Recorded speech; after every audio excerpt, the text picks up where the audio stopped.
Sara and Will from Granted Consultancy. Lovely to have you with us today. Thanks for kicking off our Business Essentials webinar series from Plymouth Science Park. I'm really looking forward to hearing about all the things that Granted can offer. I know that you're sort of market leaders in sort of end-to-end grant consultancy, which I'm sure you will cover in more detail, project management, sort of R&D tax credits, and strategic advice more widely. So it's absolutely fantastic to have you with us today, and we'll look forward to hearing your presentation. We'll keep questions to the end. Please drop your questions into the chat, and we'll have a Q&A session at the end. And we'll hand over to you then, Sara. Will. Brilliant. Okay. Lovely. Thank you for having us.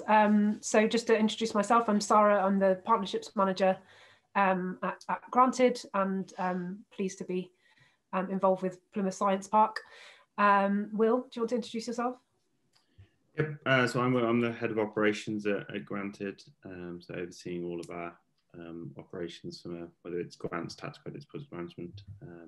Yeah, so I've been here 5.5 years now, so I helped a lot of companies in accessing quite a lot of funding, whether that be for innovation or more capital pieces. So yeah, we'll go through all of that in the next few slides. Brilliant. I will share my screen. You can see that.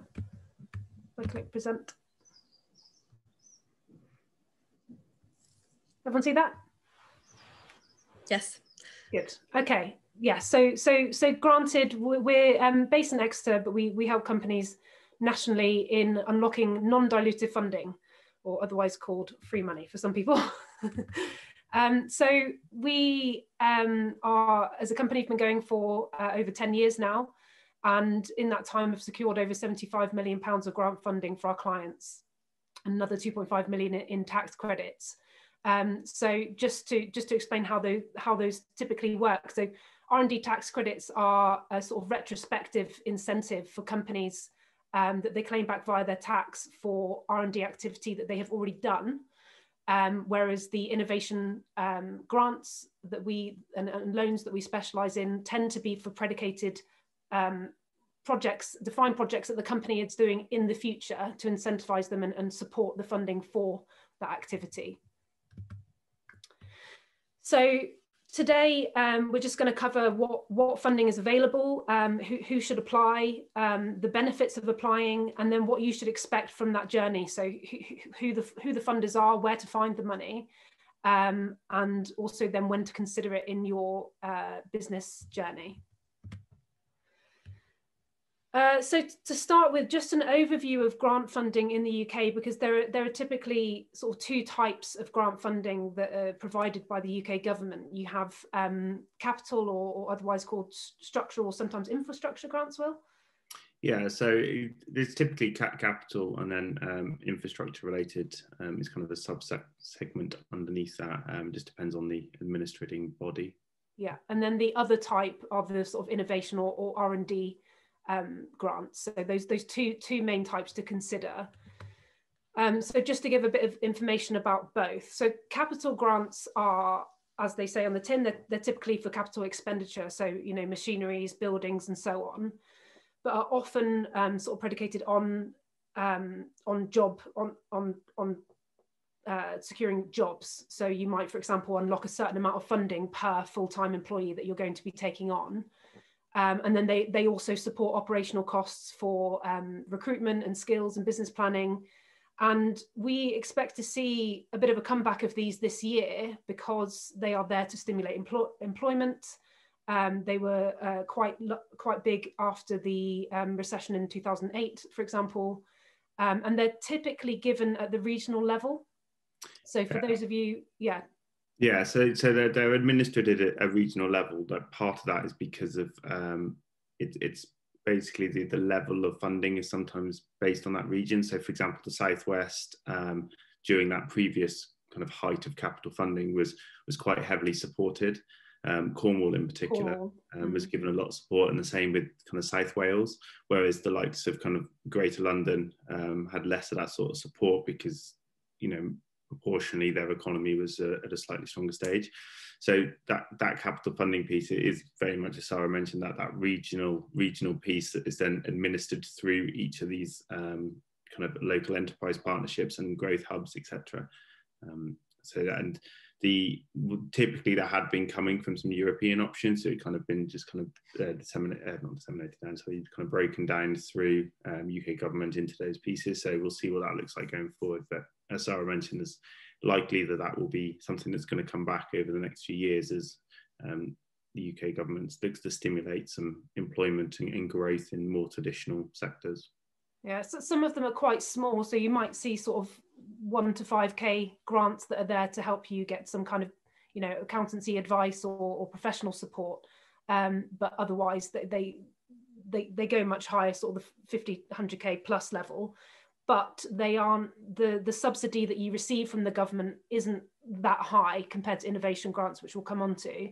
So the intervention rate, which is the percentage of the cost that you're looking for that the government will subsidise, is typically between 20 and 40%. So just as an example, if you've got a 100k project, you're likely to only get sort of 20 to 40k back from the government for that. So innovation grants, on the other hand, are a much bigger subsidy. And like I said before, they are for defined projects that the company is looking to do in the future. So the government is essentially looking to incentivize companies to solve problems and create technologies that do that. So these projects are often high risk because they're exploring new territories, but they have huge growth potential. And the funding is there to cover the costs of the project. So that could include, you know, the salaries of all the people involved in the project, any subcontractors or experts that you need to bring in, any equipment or materials that you need in order to carry out that project and that research, IP support, and so on. And the funding can be up to 100% of what you're seeking. Typically for SMEs, about 70%. So the amount that you get back does depend on the size of the company. But importantly, the size of the company is really irrelevant. So these funds are available whether you're a startup, scale up, or you know, already a large existing corporate, because the funds are there for the project that you're looking to do, rather than to incentivize the overall R&D activity of the company. Yeah, I think that's probably worth building on, is that, yeah, it is very much project focused. So typically you have a lot of, say, young technology companies that have an overall business model and a business approach, but innovation grants are for a defined project. So whether that be a 6 month, 12 month, 24 month defined project where, you know, day one to the end of that project, we're looking to develop X, and that will, you know, by the end of it, we'll maybe have a, you know, this level of functionality for that solution. So it's worth bearing in mind when you kind of approach these innovation grants, is kind of trying to kind of break down your overall approach, and so what projects are we looking to do, you know, and what is the most kind of innovative in there. Is it, you know, in a software project, we want to incorporate some machine learning aspects to deliver, you know, elements of automation, for example. So just to elaborate on that, really, like I said, it can be a company of any size or any sector that can apply for that, although a lot of the funds are sector focused, and we'll go through some of those later in the presentation. But the important thing is that the UK government is looking to incentivize innovation, and that innovation needs to be firstly unique. So, you know, you're not a company who is copying what somebody else has already done, unless you are doing it in a completely different way that has a completely new application, in which case it's a new innovation and you can apply for the fund.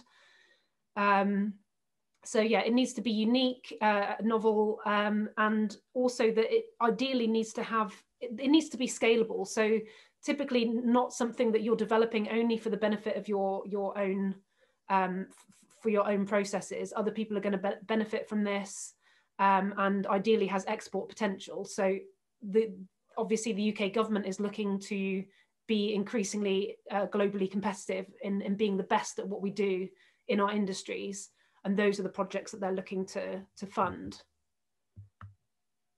And I thought I'd let you sort of elaborate on this piece, Will, being most experienced in writing the grants. Yeah, I think it's very topical as well, in the sense that a key aspect of a lot of innovation funding is being able to identify what wider impacts, you know, your project will have, but also kind of what wide impacts actually affect your project. The list there is just kind of gives an overview of the sort of pieces, and it will vary from project to project. You know, environmental is one of those where, you know, a more kind of manufacturing based project, you know, within innovation, or more or something that's focused in maybe clean tech or agri-tech, is going to have a larger environmental impact, positive environmental impact, hopefully. Whereas something that's maybe more of a software project might have a lesser of that impact. So it's kind of working out where those key impacts lie. So kind of working through them.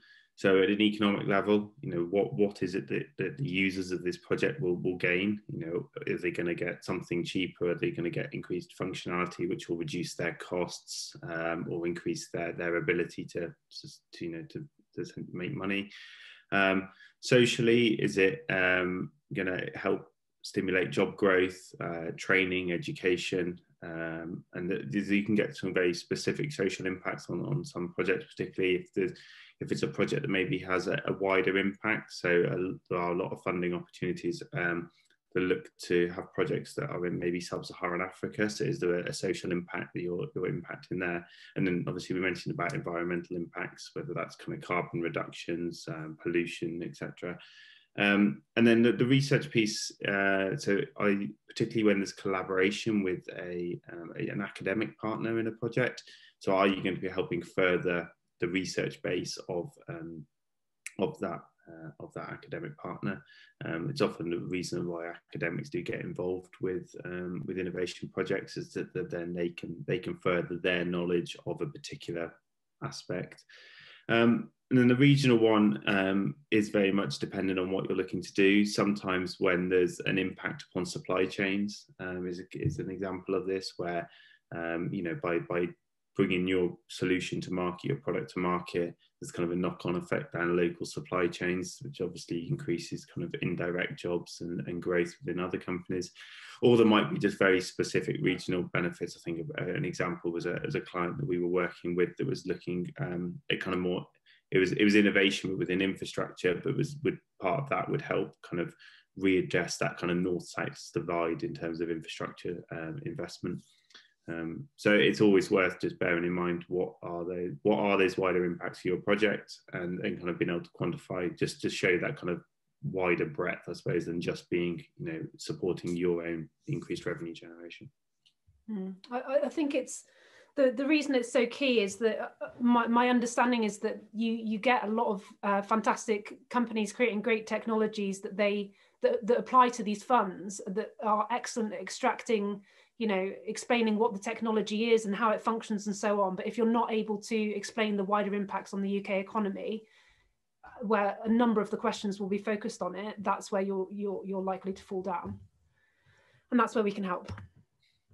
Okay, so the pros and cons of non-dilutive funding. I joked about it being free money. So yes, it is free money in the sense that there's no cost attached to it in the same way there might be with taking debt or a loan, and also you're not giving away any equity, so you're not diluting your shareholding.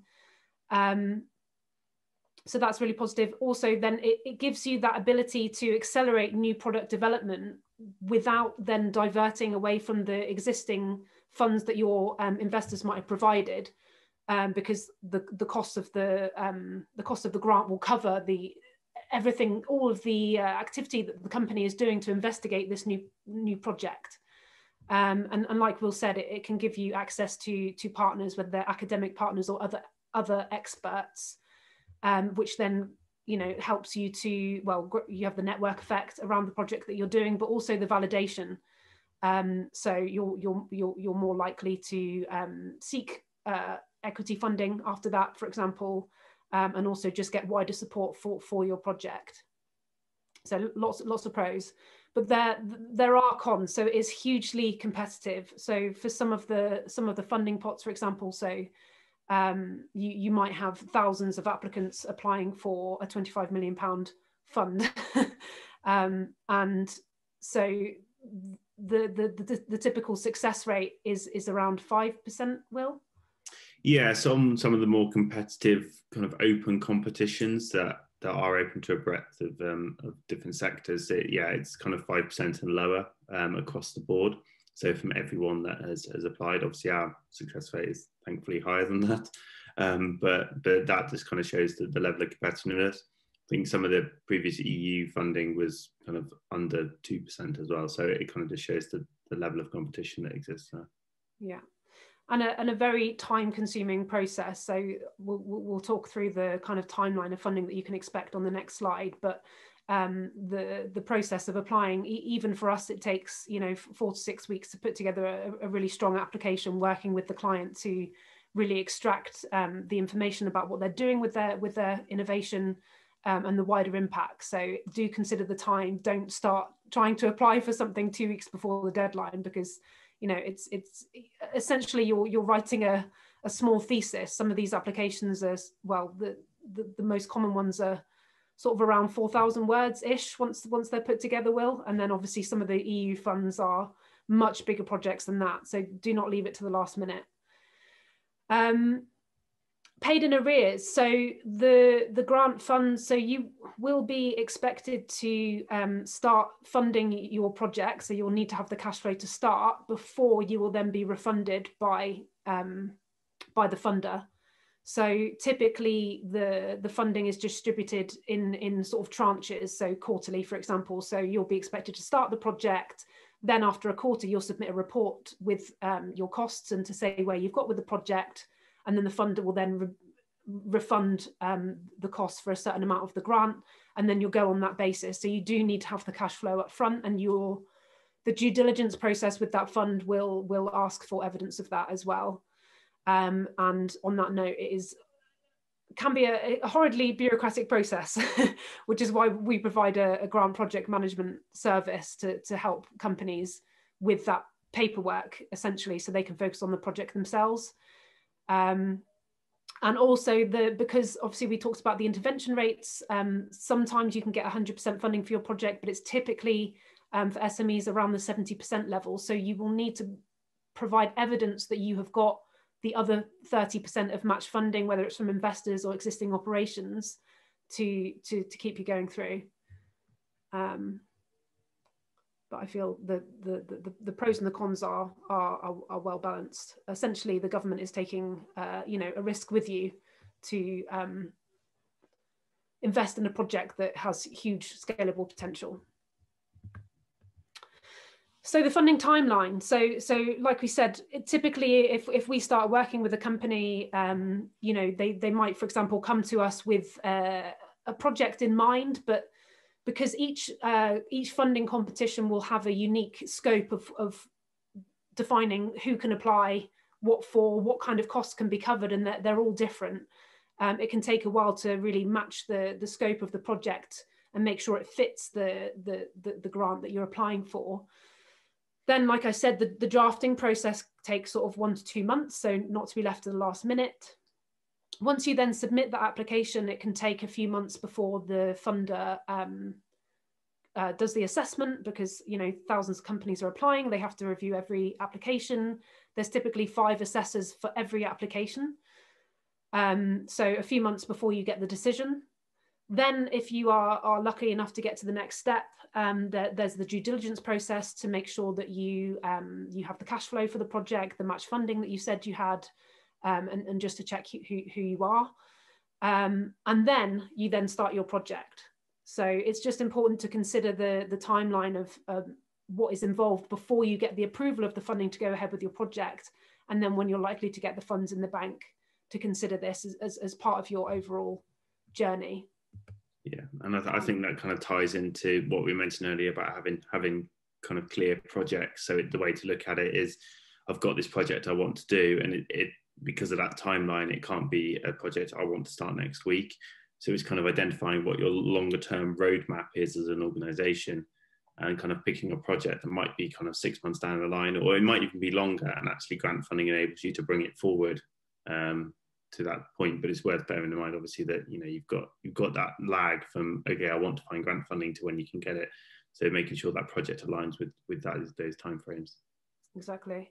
And this is why it's important for us to speak with audiences like this, to help them to understand where in their journey they should be considering this type of funding. Hopefully some of you are familiar with the technology readiness levels, or TRL levels, which are used kind of internationally by international funding bodies to assess the readiness of the technology, like it says on the tin. So the innovation grant funding comes in the middle of that journey. So at the point of applying, you will need to have some kind of proof of concept of what it is that you're looking to achieve. Obviously, the research will go into the application of, you know, the technology and the problem that you're trying to solve and the wider impacts. But you need to have it established at some point where at least you have, for example, letters of support from you know, potential clients or partners or experts that say that, you know, we see real value in the project that you're looking to do, and we support it. So it needs to be at least at the sort of level 4. But the idea is that the grant then takes you to a defined outcome, which would be a prototype, for example, which would then take you to the point where you have a product that's ready to take to market, which is sort of the TRL level 8+. And that's the point where you can start going to seek funding from other sources. Otherwise, if you took a project to them that was at sort of TRL level 4 or 5, which some of you might have done, you'll likely get that response, particularly from VCs, that you're just too early stage. We just need you to get further with the product before you do that. So the grant funding provides that kind of de-risking bit in the middle.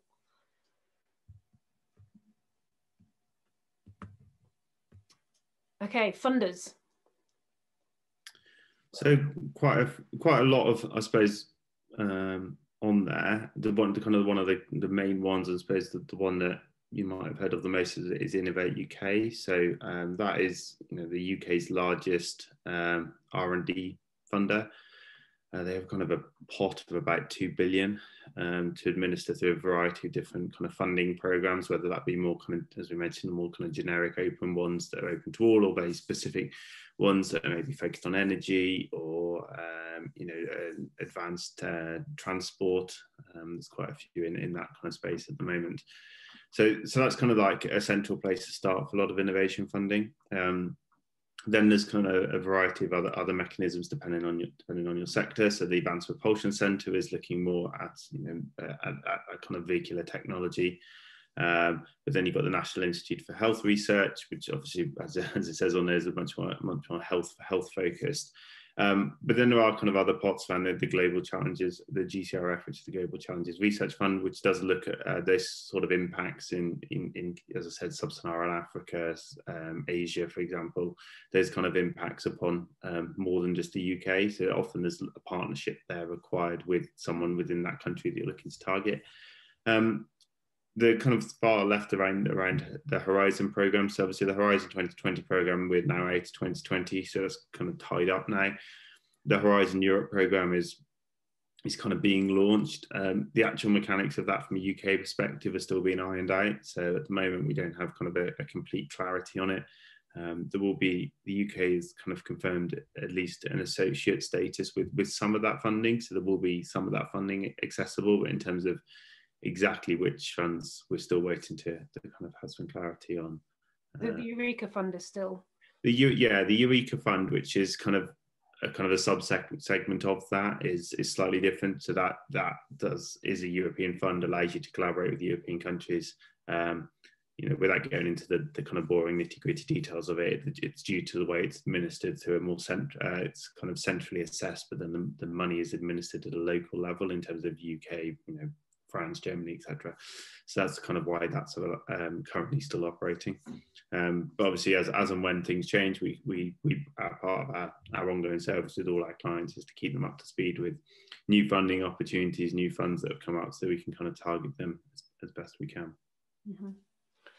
So Granted, we have an Intel team of who are there to research all the funds that are available, and you can sign up for grant e-alerts via our platform, specific to an industry if you need to. But if not, we do feed them through to Faye and her team anyway. So we will keep you in the loop of those. I don't know if you wanted to speak through some typical funds, because some of them are sort of more broad technologies across any sector, for example, whereas others are more focused on solving specific problems, as you can imagine, you know, the sort of life sciences, healthy aging, clean tech, and so on. Yeah, so as I was kind of hinted at, there's those two style of funds. So that Innovate UK Smart right at the top is probably the most broad of all of them. It's highly competitive as a result, but it's usually where, you know, it's you kind of get 4 a year typically, maybe 5 if we kind of it kind of fits, that are open to all.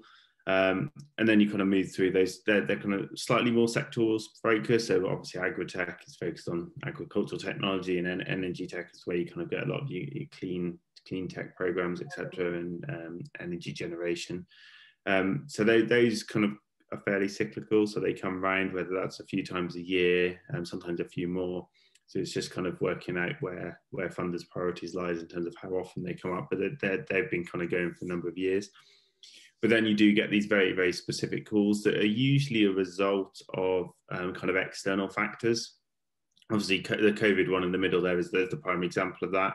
There's obviously a need to support a lot of companies on the back of it, and to kind of support innovation, to kind of kickstart companies that may be struggling. So that was obviously a fairly quick turnaround in terms of you know, identifying a problem and then finding a fund for that. But then equally, there's a lot of these programs that are, you know, very, very topical. So you've got the kind of the 5G funds, whether it's plastics, obviously trying to hit certain you know, wider goals for the UK and globally in terms of reducing plastic usage, particularly single-use plastic. And then, yeah, things around like battery challenges, obviously very important for electric vehicles. So these specific funds do crop up based on those kind of wider impacts, and they're obviously a little bit harder to predict in the sense of when they're going to come up and what it's going to come up. But if you're in that space, when those funds come up, it's obviously very advantageous because there's obviously a very limited number of companies that can apply. So it's always worth focusing on the more specific ones if you can, and then obviously going to the reoccurring larger funds if you don't fit within one of those. So the UK industrial strategy will roughly give you some indication of where the funds are likely to go. I think a lot of them are still from Theresa May's industrial strategy, aren't they? Okay, so just a few slides left, just to give a kind of illustration of the typical project. So this would be for the typical SME, would be applying for a project. The grant will define the length of the project, so it could be 6 months to, I think 36 months is usually the longest time period. So you'd be applying with a 12-month project. The fund will confirm the minimum and maximum project cost that you can cover, and then because they're an SME, they should expect typically sort of 70% intervention rate. So for the 500k, from the 500k project costs, the grant will cover 350,000 of them. However, also there are often funds that you can apply for with a partner or even with a larger sort of project consortia. So you might be involved with another SME and a university and another larger corporation, and you can apply for the same project, but you get the costs get distributed to those partners individually. Yeah, so in this example here, you're kind of obviously got that overall of a 700k project cost, but the SME is kind of got their costs and the university has their own. I suppose the reason why it says kind of in underneath that where the university costs are covered separately at 150k is that academics can typically kind of access 100% funding. There's a slight nuance with it, but it's a general rule of thumb is that whatever project costs they put in, that gets funded, and hence why academics are very keen to get involved.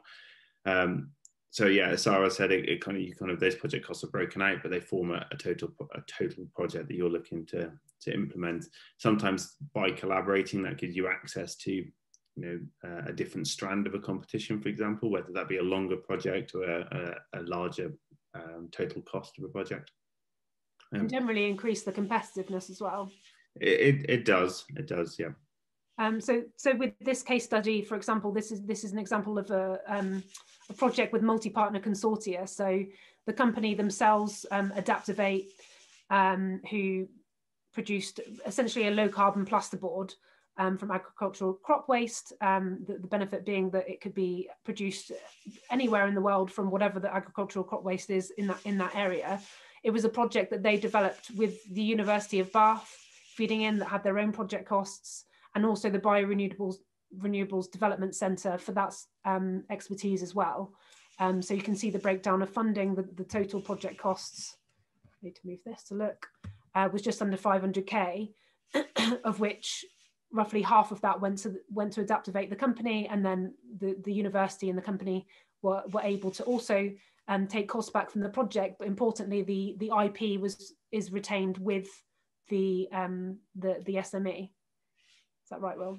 Yeah, very much so. So yeah, it's that there is probably a very good example of how that collaboration can work between not just having an academic partner, but also having a kind of industry partner as well, or at least a kind of a more research-based partner. They're progressing well with that project, so it's really helping them accelerate the development of their product. Brilliant. So nearly wrapping up, just to touch on R&D tax credits as that retrospective incentive for R&D activity that you've already covered out, that you've already carried out, and how that then interplays with grants. Yeah, so as we've obviously spoken about grant funding being very much looking at that project going forward, particularly identifying where your roadmap kind of is to make sure that aligns with the funding. Tax credits is as Sara's mentioned, very retrospective. So it's looking at expenditure that you've already incurred. So that is, administered either through the SME scheme or the RDEC scheme, just depending on the size of your company, whether you're an SME or a large. Also, if you claim grant funding, you can still access some of this, but obviously you come under the RDEC scheme at that point rather than the SME, because there's a slight reduction in how much you can actually claim back through RDEC compared to the SME scheme. So if we move on to the next one. Without kind of going into too much detail of exactly how it works, we've just kind of mocked up a few examples of sometimes how that interplay works in terms of with tax credits and grants. But I suppose quickly backtracking to the tax credit scheme is, as I said, just looking at claiming back any labour costs, subcontractor costs, consumables, materials that you've used to carry out any R&D. So if you've carried out any of that in the up to the previous 2 financial years, you can claim back kind of anywhere between 25 and 33% of those costs as either a reduction in corporation tax or a cash payment if you're loss making. The exact mechanisms is something that obviously we're more than happy to discuss with you on a kind of one-to-one basis, depending on your exact company position. But that's kind of a general rule of thumb on it. This example here just kind of shows how that interplay a little bit. So there's 2 different types of grant funding from a legal perspective, whether it's kind of notified or unnotified. And that does make a difference. The majority is notified, so it comes under Innovate Smart grants. So it's kind of funding that has been made aware to the kind of the wider state aid kind of market. So how that would work in this scenario? So you've got a grant project that's 200k. It's kind of been broken down into 100k grant, 100k match. Obviously, as we've mentioned, it could be more, could be less. That entire grant project is then under the RDEC scheme, so it's a reduced. It's typically, as it kind of shows there, maybe 10% of those costs, but you can still claim that back. But importantly, as long as you kind of siphon that off as a project, and that's kind of why that kind of theme's been running throughout that is a very defined project.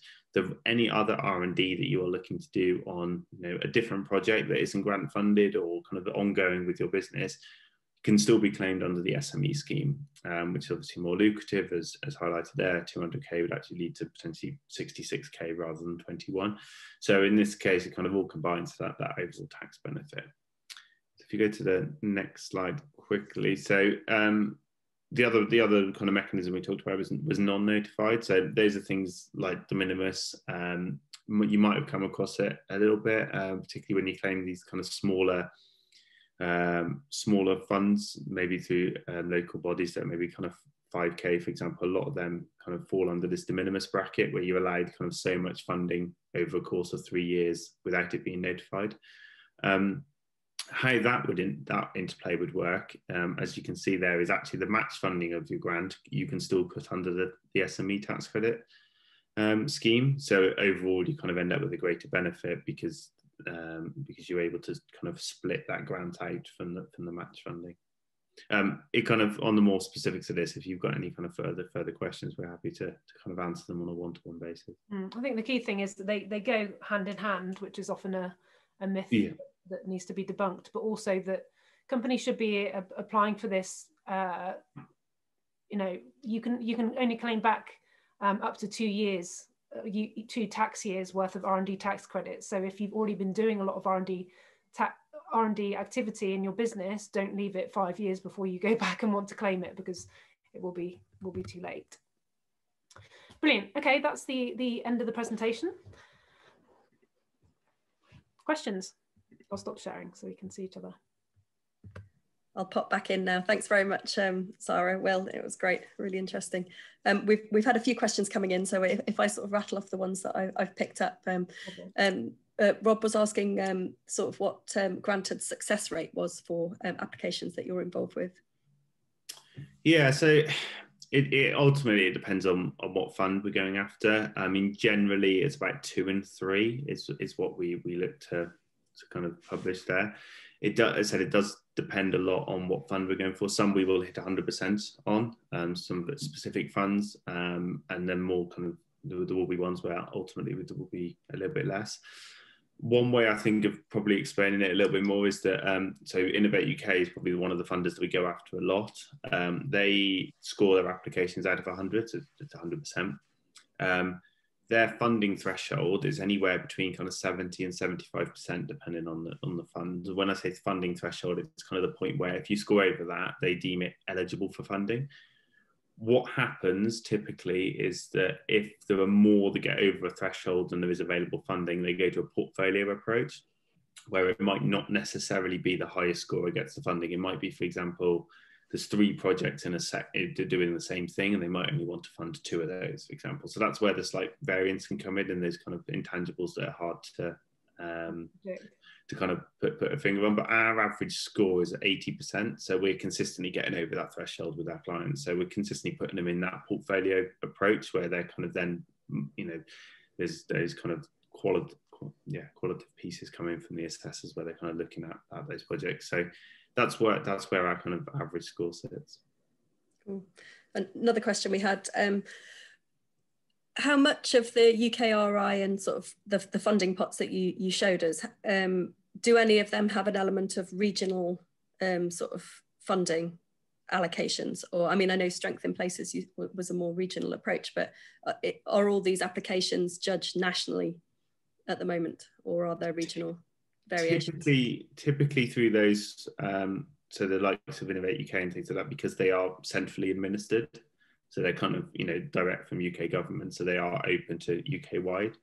There can be pockets of very specific competitions that are looking to kind of target specific areas. You know, I think the West Midlands in particular had a few for a while because of a lot around kind of HS2 and yeah, there was a lot of 5G infrastructure pieces around there. But as I think we mentioned at the start, there might be a shift in the coming years to a more regional approach, particularly through capital funding and things like that. Yeah, there's also a trend for there's them trialing sort of investor grant partnerships so the funder will partner with a number of sort of VCs or investors from a portfolio, who will then approve the project for their investment before they then go on to apply for the grant. So it's just the government looking to de-risk essentially, and some of those were regional based. So there was the Northern Investment Partnership Fund. There was a Southern one. I remember Set Squared were one of the partners on that. Okay, thank you. Do you work with university academics or just SMEs or both?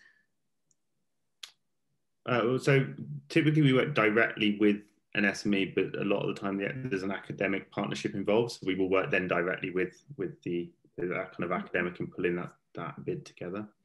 Cool. typically because of a lot of the funds that we target require you know, a limited company as part of that project. You usually go to them first, rather than just kind of just maybe some of the research council pieces, which are just academic led. But we're obviously happy to have conversations if there's any interest there. Cool. And I suppose top tips for success would be the sort of overarching question that I imagine is on the tip of lots of people's tongues. Yeah, I mean, I think as Sarah's mentioned, it's not leaving it to the last minute. It seems you know, a simple thing, but you'd be amazed at how many still you know, think you can create an application in 3 days before a deadline. £1 million of funding. Yeah, and it's kind of, you know, there is way more, particularly given the competitiveness of it. There is a lot of time needs to go into kind of drafting and crafting the application, so there's a narrative flow through the whole document. These assessors read a lot of applications, and it needs to kind of resonate with them. Each there's usually broken down by questions, and each question is scored individually. So you can't sort of have, if you're really strong in one area, but it pulls you down in the other area, your overall score is going to be pulled down. So and the questions will, you know, there'll be one that's purely just extracting the innovation, but then there'll be others that are based on the market, the wider impacts, and so on. Yeah, definitely. I think, you know, that as we mentioned, that wider impacts, that does typically have a dedicated question entirely to itself. So you need to be kind of aware of those impacts, and then how to quantify those impacts. So if you are going to reduce, you know, for example, a carbon reduction because of your project, what is that carbon reduction? Rather than just kind of saying we will do it, it's more explicit than that. So there's a lot of thought that kind of goes into making sure it's a strong. Yeah, everything needs to be backed up and qualified essentially. So, you know, we know that there's a huge market for a huge and growing market for low carbon, but, you know, specifically what is the size of that market? Specifically, what is the segment of that market that you are targeting? And specifically, what is the size of the problem within that market that you are out to get? Yeah, so one other question, cash flow is quite an issue for some SMEs, especially early stage startups. In terms of match funding, do you have to have cash in the bank, or is it possible to procure loans or credit for the match funding element?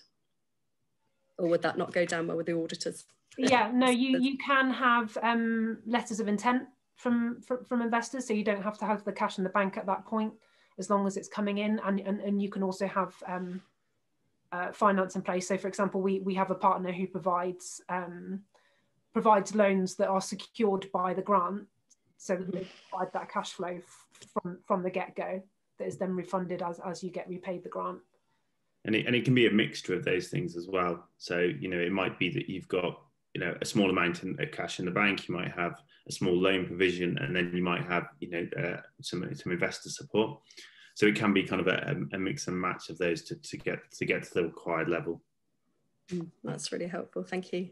Well, I think, just having a quick chat, I think that's all the questions we've had in so far. So it probably just leaves it to me to say thank you ever so much for taking the time today, and just to let everybody know that the next webinar is going to be on the first Wednesday in March, which we're going to have Wolferston's James Twine speaking about sort of legal advice available to SMEs and small businesses. So hopefully you can join us for the next one.